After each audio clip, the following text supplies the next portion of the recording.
Welcome to the Two Marketing Moms podcast. I'm Kelly Callahan-Poe, and today's episode is called Journaling with special guest Karen Geiger. Karen is certified through the Therapeutic Writing Institute. She is a certified and licensed speech language pathologist and an award-winning writer. When she's not at the pickleball court, you can find her teaching at the Erie Cancer Wellness Center for individuals dealing with cancer and grief. She also teaches online journaling workshops. Welcome, Karen. Thank you so much for having me. I'm really excited to talk to you and talk to your audience. Well, I was really excited to get a copy of your book. So I want to ask you all Thank sorts you. of questions. What inspired you to write the Storied Life Journal, Ancient Wisdom for Modern Living? Well, thank you for purchasing the book. I have always been a journaler. Ever since I was little, I was that girl that had, the floral diary with the little lock and the Oh, key, and I me would keep too. it in my Everyone nightstand did. drawer. Yeah, I know, we all did. It was like purple. I remember it so distinctly. I don't still have it, but I do have, now I have these beautiful linen-backed journals that I've been keeping up for years. And I really wanted to create, actually, the whole idea was I wanted to create a journal that was specific to my needs. I never really had any inclination to do this until, luckily enough, my very good friend started the Erie Cancer Wellness Center. And she knew that I was a writer. I have some published things on Grown and Flown and Better After 50. And I won an essay at Penn Writers for nonfiction. And so she had said to me, I want you to spearhead the journaling program. And I thought, okay, great. Thank you so much. I'm honored. Now what? Now what do I do with this? I had no clue where to start. So I really feel like the best things I do are rooted in education and knowledge. So I searched online and I found the Therapeutic Writing Institute. And that is actually, I do have the book. It's all, I mark my books up. Yeah, So me this too. is the journal. It's a journal to the self program is the Therapeutic Writing Institute. And so I did go through that certification, which is very involved, very detailed, and it's excellent. So I felt like I could give the participants at the Erie Cancer Wellness Center my very best. The program is a volunteer basis. Everything is free for them. So I really wanted to make this something that they left the class feeling like they learned something either about journaling or about themselves. And then what I've done is I've taken the journal to the self and I've kind of mixed it with my speech language pathology background, my cognitive training, for cognitive therapy for head injuries and strokes and all of those things. That knowledge plus my writing knowledge. And that's kind of where Storied Life originated. I took everything that I knew from all the different areas of my life, things that I've done and completed and participated in, and I put it into that book, hoping that, maybe somebody who picks it up will discover how great journaling can be in their life. It's so easy. It is so, so easy to start the habit. Well, I definitely want to talk about how you've organized the book, but I want Okay. to start a little bit about because there are some very interesting prompts in here. But I want to Okay. start taking a step back in terms of Yes. you've done some research in the past about journaling and Yes. benefits and impacts of journaling. Can we talk about that? Absolutely. So again, like I said, I really like to root myself in knowledge. I'm not just going to go and wing it. So I was even surprised the impact that journaling can have, both mentally and physically. We all know journaling is a part of being mindful, and it can decrease your stress and it can decrease your anxiety. It's really almost a buzzword for 2024. I feel like maybe Yeah. it's just because of the algorithms that now I see all the journals out there. But it not only decreases your stress and anxiety, it can actually improve your liver function, improve your lung function. It can decrease stress hormones, so decrease your cortisol levels. And these are all in various studies. So I'm actually going to read a little bit so I get my percentages correct. 77% increase in self-discovery, 78% increase in integration and retention of information. So That to me, especially, journaling isn't just for the older population. It's really beneficial for all ages. Like those kids in college, those kids right out of college, journaling can really help. There's a 42% increase in the likelihood of achieving a goal. And that was both for just general life goals and for sports related goals. There's a 65% decrease in stress, 55% increase in creativity, 59% increase in memory. Um, so yeah, it really is kind of this mind, heart, body, um, just mixture of all good things. Especially when you add gratitude, there's an increase in dopamine and serotonin. So maybe we don't have to be checking our phones every 5 seconds because we've already had that dopamine hit for the day. Yeah.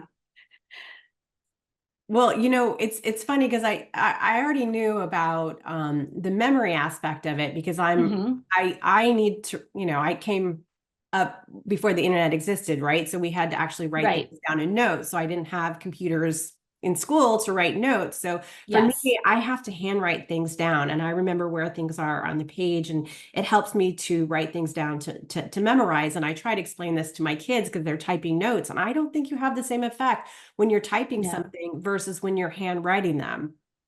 No, you don't. There are different connections. It's different synapses connecting when you actually have that fine motor skill to the brain. There is an actual study, and I don't know the percentage on this, of the increase. There is an increase in retention when you are actually handwriting. I do the same thing with my kids. I'm like, trust me, they're not going to listen. Um, but I feel like it's really a shame that there's such a disconnect between the fine motor skill of handwriting and the retention of material. Typing isn't the same. Now, that being said, if for some reason journaling for you needs to be a typewritten activity or even a voice recorded activity, to me, that's better than nothing. I do prefer pen to paper. Yeah. Very old school for me as well. I Yes. think there's something personal about it as well. In the beginning of your journal, you kind of go Mhm. through some of the benefits of journaling, and obviously you've given stats and quotes, but can you kind of outline what you see as the key benefits of journaling and why it's important?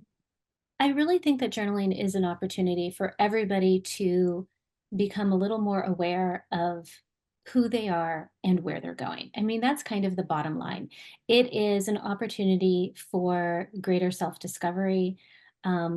It can improve your self image. And actually, one of the quotes that I absolutely love, the woman's name is Karen Mullins. She says that you're never going to outperform your self image. And that's so important because if we don't know who we are, how do we know what we want and where we're going? And it's kind of actually the class that I just taught today. We did a roadmap, because the ladies were saying something about they don't know what to do next. And I said, well, if you pull up maps on your phone, you have a destination in mind. So let's find your destination and let's find your map to this. And they chose joy. So we wrote a map to joy. So journaling is really for everyone. It can be a simple habit that's 5 minutes, and all you're saying are maybe some gratitude and even a to do list. Don't forego that to do list as that's not journaling. It can be because that's an opportunity to write down what you're doing. It's a log. It's a log of what happened during the day. The benefits are, like I said, they're mind and body. And I think we all need that 5 minutes even to just settle in with ourselves, get grounded, anchor into the day, and see where we're at. Do you recommend journaling in the morning or in the evening, or it depends on how your own body and mind focuses? So I personally journal in the morning. It is, in fact, when I don't, I miss it. I feel like I'm a little off kilter. And that doesn't necessarily mean it doesn't necessarily mean that I'm writing page after page, as long as I just kind of get the snippets of gratitude, what I have to do, and maybe a sentence or two about maybe how I'm feeling, maybe what's going on. It doesn't, not every day is the same for sure. I prefer morning. If journaling for somebody is I'm at a stoplight heading to work, and that's when you get to jot something down, that's okay.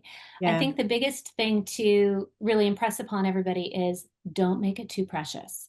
It doesn't, it does not have to be a beautiful, leather bound notebook with a special pen and your cup of chai tea and, that corner of the room that, is like Instagram worthy. No, it's fine. You can be sitting in bed in your pajamas and write. I mean, I have to have coffee first, but it can be anywhere at any time. The book does, it's right here. So in the book, the way I have it set up is in my head, it was the morning for the left-hand side of the page, which is the ancient quote, and then the prompt. And then if you prefer to write that whole, the page and a half, that's great. And then that next page is for next day planning and priorities, and then gratitude and glitter. And that next day That is my favorite, priorities. the gratitude and glitter. Oh, Can't wait good. for you to talk about that. Okay. um, well, the next day planning and priorities was really almost kind of a selfish endeavor for me because I realized that I was really ruminating a Yeah, lot at at night. night. Me too. Yes. I would lay there and think, okay, I have to do this and this and this. And, what's everybody doing? And what did they, I mean, I would go to, I mean, it's probably a mom thing. What does my oldest have to do? What is, my youngest have to do? And so that was really me not jotting things down in a notebook of, okay, this is the plan for tomorrow. This is what has to get done so that I know I won't forget, number one, because, a lot of those things you wake up and think, oh my gosh, don't forget to do this. So then I could write it down. Um, and it's already out of my head. I don't have to think about it anymore. So hopefully it doesn't keep me up. Um, the gratitude and the glitter, I think, is really important because some days, you might go to bed and think, this was not a good day. This was bad. Yeah. I had an awful day. And so that gives the writer an opportunity to be like, okay, what's one thing? And again, that's don't make it don't make it huge. Don't make it grandiose. And, I solved whatever, I solved this huge problem in my world. No, I had a great cup of coffee. That is like almost always my number one. Yeah. Um, you know, I worked out. I took a walk. Dinner was good. It doesn't have to be big. But what's the difference between gratitude and glitter? So for the glitter would be something maybe a little bit more fun. So like if I played great at pickleball, that would be a glitter. If I went undefeated, that would be like two glitters. So, Yeah. so those are your wins. Those are the things that you think good for me for doing that. Yeah. That was pretty cool. I think that, it's that start of the forehead since you're the same generation. Yeah. you know give yourself a gold star, give yourself some glitter. We don't make things special enough, in my opinion, and this is an opportunity to make everything, anything, the big and the little things, a little bit special and celebrate. I absolutely love that and documenting that. And the other point that you talk a lot about is, kind of living in the analog world. We're in a digital world Yes, all day long. We're on the we computer are. all day long. So just to kind of move yourself away from that, you need to stay away from the lights, Hmm. right? And the blue lights that are not good for you. And to start it, that's also part of the calming down process and moving into kind of the next phase of the evening and settling. Yes, just grounding yourself in something that isn't bombarding all of your senses. um, we're going to be getting overloaded with this digital world, I think, sometimes. And I think it was in the new book, The Anxious Generation, where he Oh determined yes, that I read that. teenagers have like 5 hours of screen time plus 4 hours of screen time because of school. That's Yeah. 9 hours. And adults are not far behind. We're just, it's it's a distraction. And it's an interesting fact that it takes 21 minutes to return to a task after you have been distracted. So with every notification, every time the phone buzzes, somebody texts you, whatever it is, if you are at work or you're trying to study, it takes 21 minutes to get your brain back into study mode or work mode, whatever it might be. So yeah, just kind of shutting that part off for a little bit and getting back to pen and paper. It sounds so old school, um, but there are so many benefits that I think if you just give it a chance, like I said, I feel like if you have out of those 9 hours that you're on the phone, if you have 5 minutes, which I think most people do, if you have 5 minutes to get off of your phone, get onto paper, you might notice a shift. You have some steps to get people in the right frame of mind to start journaling, and we've talked about some of them in terms of Mhm. planning and gratitude and Yes. glitter. Can you give us some of the other steps? So I do think that there is a stream of consciousness journaling habit that you can do, which is pretty much just opening up a blank page and writing whatever comes to mind. I do feel like that blank page can be very daunting for people, and it brings up a little bit of fear that they're not doing it correctly. So, especially in the book, I do start with springboards. So they're just easy prompts, quotes, and especially in Storied Life Journal, you can either work off of the quote itself or you can work off the prompt. And if neither of those speak to you, that's okay. It doesn't matter to me. You can write whatever you want. You can write a list of all the stuff you have to do that day. These are just kind of guides. I think that, it's not, it's that whole progress over perfection. Um, there's we're working on pragmatics and prose. It doesn't have to be pretty. Yeah. My biggest rule, I only have few rules, very few rules in my classes. Obviously what is said in class stays in class. It's kind of like Vegas. But the second rule is there are no rules except don't edit. We're not here to critique ourselves and determine if what we wrote is good or not. There's no there's no value given to what you've written on the paper. It just is. It's it's done and it's there. Um, I think what a lot of people don't realize is if you let the pen go, even if it doesn't make any sense, if you let your brain just go wherever it wants to go, and you're connecting words that maybe aren't even sentences, sometimes, and that would be a little more stream of consciousness. Sometimes you end up in a place that's really cool, and that's where a lot of ideas are born. Which is great for people in my industry in advertising and Yeah. marketing. We're going to talk about that in a couple Yeah. minutes. But you also talked about creating in quarters. What does that mean? Yes.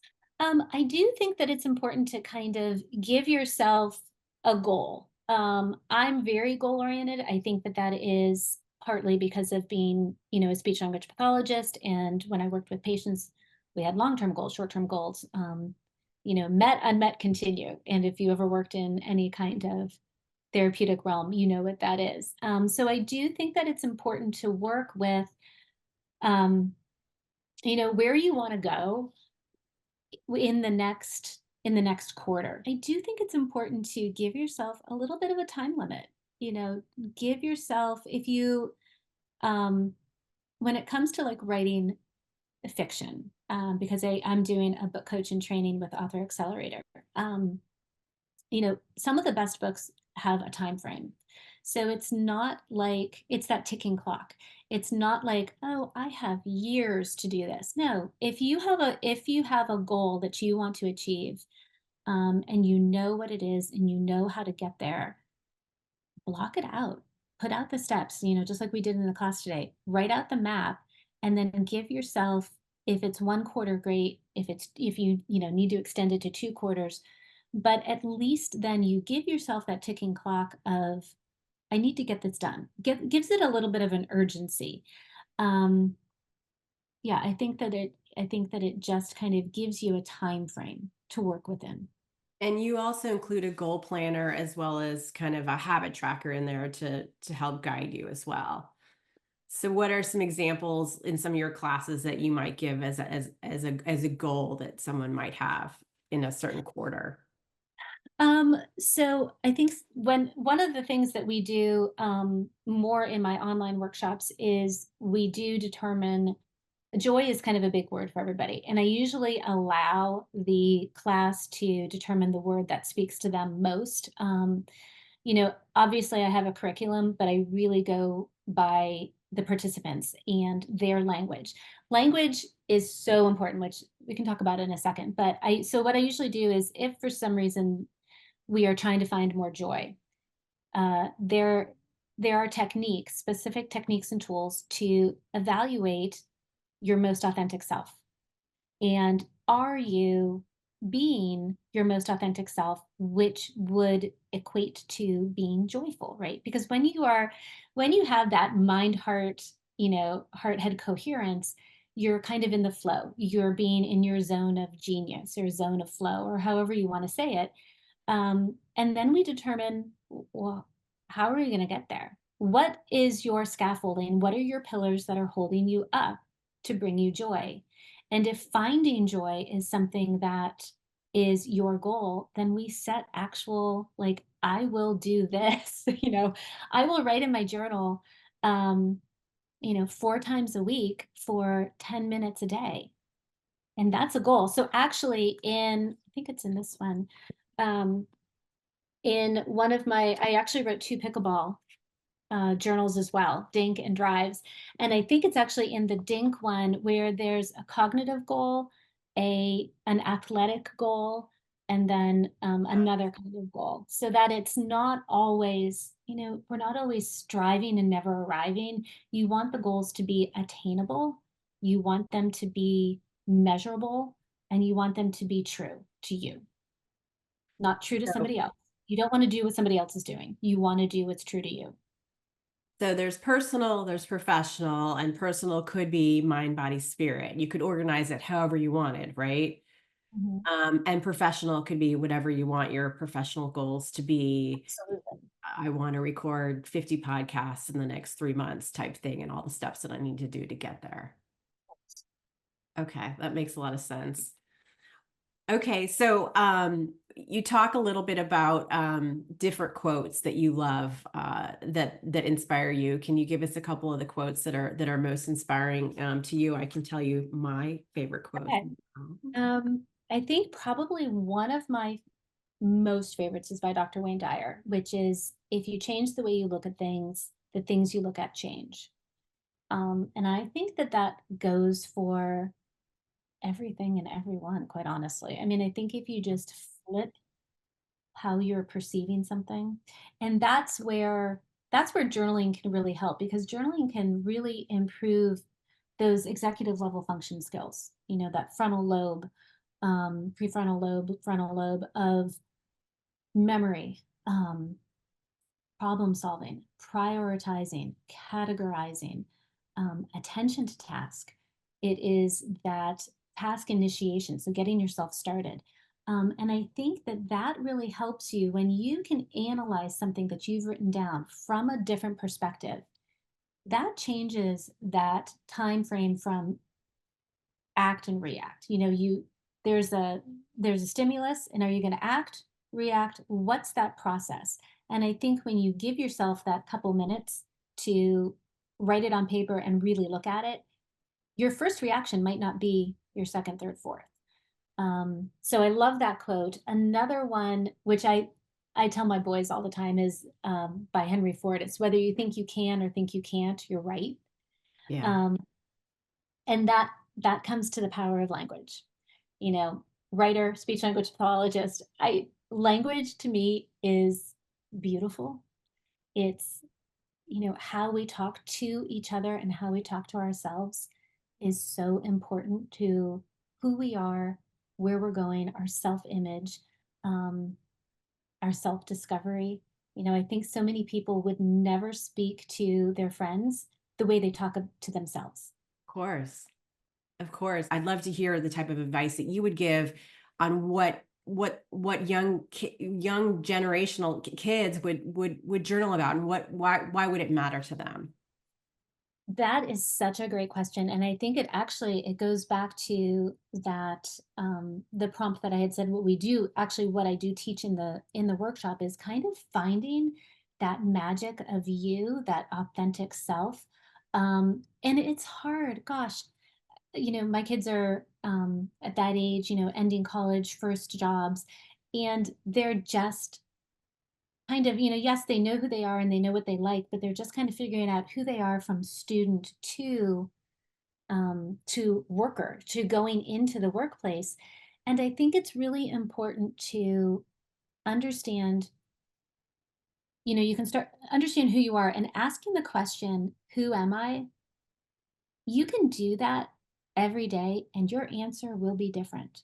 It's true. Because it depends on how you're feeling and what's been happening, and how you slept or whatever. Who am I? Write it down. And those words, I am, a lot of times I have the classes start that prompt. I have them answer it with, every sentence has to begin with I am. And that really solidifies who you think you are, maybe at the core. It's interesting to know if you're starting out, you're heading into college or heading out of college into the workforce, set set some great goals, and don't go too far. Don't do the whole, 10 years. I want to be here in 10 years. No, Mm-mm. Mm-mm. I want to be at the end of this quarter, you know, and try to have it be things that you can control. You can't necessarily control having getting a job. You can do your very best, but that final decision isn't up to you. But you can present yourself as someone who is confident, secure, calm, motivated. Um, you know, Writing down, that's where that language comes in. Get a thesaurus and write down some great words and think, that's the word. I want to do that. I want to be abundantly confident. And then what does that look like to you?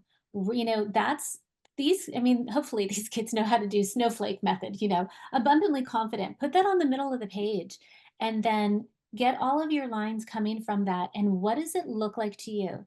Does that mean how you dress, a suit and tie, a dress, is it a dress? Is it very professional? Is it, like a Friday casual, is it, go into every detail, be detail oriented. Is that what it is? Abundantly confident. Is it how you hold yourself? Your back is straight. Is it somebody who's physically fit? Is it somebody who is organized and brings their lunch to work? It's, Energy. To me, it's a lot of it's energy. I want young people to bring the energy to what we do, and and I step in and a fresh look at and a fresh perspective. Yes, and I think that the whole, fake it till you make it is, I kind of love that for this generation because they haven't, that's what we did. Yeah. That's what I did. I acted like I knew what the heck I was talking about because I had seen, a couple patients prior when in my internships and all that. So when I had my first job, I walked in there thinking, I know what to do. I know what to do, Yeah, I'm just gonna, and soon enough, you do. You know what to Figure do. it out. Yeah, you have to figure it out.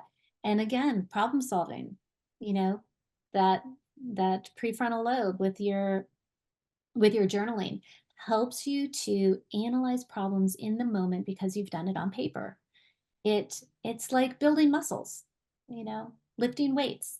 Journaling is like lifting weights, but for your brain, for your cognitive function.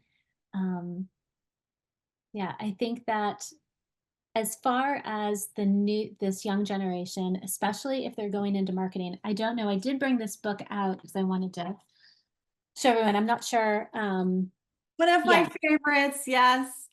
So this is really, I think I had bought this for my oldest because I think Godin's emphasis on storytelling is yeah, is so important because When you attach an emotion to something, it is remembered better. So when you tell a story usually provokes an emotion, and that increases the chance of recall. And it also, you know, are you going to have, say, if you're trying to sell something, are you going to have somebody want to buy it just because, or because it reminds them of a story that is similar to something in their life? So I guess don't be afraid. Maybe that's really what we should be saying to these Yeah. kids. Don't be afraid. Um, Elizabeth Gilbert in Big Magic has the most fabulous analogy of fear, where she says, she like writes a letter to fear. And that I think is one of the prompts in the journal. But she says, hey, fear, we're going on a road trip. And I'm paraphrasing.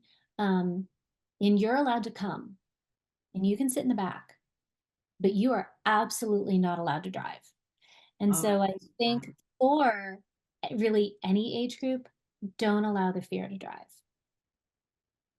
I love that. Well, that also applies to, bringing it up a couple notches on the ladder. Let's say you're a woman coming back into the workforce after having raised your children and been out of the workforce for a certain number of years. What sort of guidance would you give them, or prompts to get started to put them in the right frame of mind? Um, and I would say to them, I am right there. That is 1,000% me. Stayed home, raised my kids, dabbled a little bit. Wouldn't even call it a side hustle because it was just a side. It was just there, and I did it when I could, but I never took it to the point where I thought, okay, this is where it could go. And so for you know, that midlife woman who's like, okay, I'm ready to get back. I would say have faith in yourself. Um, find the faith on the page with remembering who you are, because sometimes we get lost in all of the roles that we play. Yeah. So find what lights you up and use the language, use so I do this when I do the one prompt for the workshop. It really is pillars. I look at it as if, what's holding you up? Figure out what the four things in your life are that bring you the most joy, that light you up, that you think this is 1,000% me, and then move from there. That whole imposter syndrome, it's fear. That's what it is. It's fear of, how am I going to look? Who's going to say something about me? What are they going to say behind my back? Um, Yeah. and it's scary. I'm not going to lie. It's scary. But I also think you have to have that group of friends that will say the best things about you when you're not in the room. There are always going to be people who talk about you, whether you do it or not. I guess that's the thing. Um, my dearest friends know that I will dance anywhere. It doesn't matter. If music's on, odds are I am probably going to dance. And I remember saying to my husband, and he doesn't care. He loves it. And I remember saying to him, whether I dance or not, if somebody wants to talk about me, they're going to talk about me. So I might as well dance because I love it. You I love it. That's really great. And I'm going to use the four pillars of what's holding me up as one of my prompts to start with, because I think, and what lights me up, not just holds me up, but lights me up in the path to joy, because I think that's something that I've definitely been ruminating on. So I think that will really be helpful. Well, other than purchasing the book, the Storied Life Journal, how can people learn more about you and your workshops and So I'm really proud. My website is finally officially professionally done, and it's so, so pretty. Um, a big shout out to collab with Katie. She did a great job. She was really sweet. Sent me. She's like, "Here are your brand colors." I'm like, "Oh, I have a brand." So my website is karenfgeiger.com. You can find me there. I am at Storied Life underscore KFG on Put it in Instagram. the notes. Okay, thank you. So yeah, and if you are interested in any workshop, I am planning on a September, right after Labor Day, I'm planning on a September workshop. And originally I was going to have it be a little bit more for midlife, but actually I think it doesn't, the prompts apply to everyone. Um, you know, I don't have an official name yet, so we're going to call it Breakthrough to You, because I do think that everyone needs a little bit of a crack in their shell and break through to who they really are. I love it. Thank you so much for your time. It was great fun. Thank you, Kelly. I appreciate it.